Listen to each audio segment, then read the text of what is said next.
ভাই মোবাইল মানিবে গড়ি 3 লয়ে লন আর আমার শেষ করতে করতে সব লয়ে লাগতে হইব। দাঁড়া লইতাছি।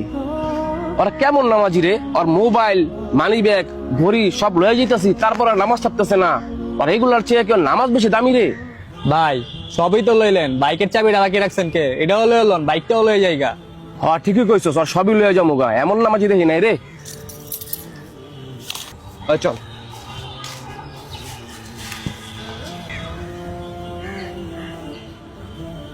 হে আল্লাহ, তুমি তো সবই জানো, রিজিকের মালিক তুমি, সর্বজান্তা।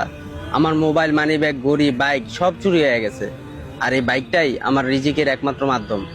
তুমি আমার সবকিছু ফিরিয়ে দেওয়ার ব্যবস্থা করো আল্লাহ, আমিন।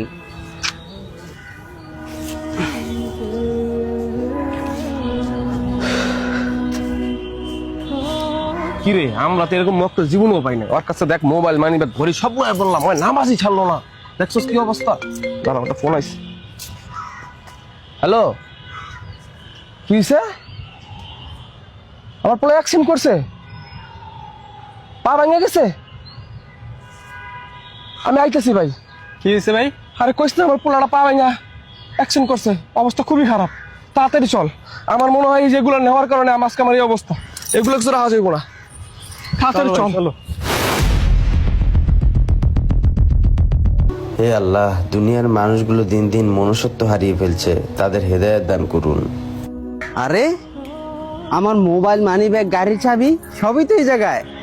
আলহামদুলিল্লাহ। আসলেই যে আল্লাহর প্রতি ভরসা রাখে, আল্লাহ তার জন্য যথেষ্ট। নিশ্চয়ই আল্লাহর পরিকল্পনাই উত্তম। যে আল্লাহ তাআলার প্রতি যেমন ধারণা রাখবে, আল্লাহ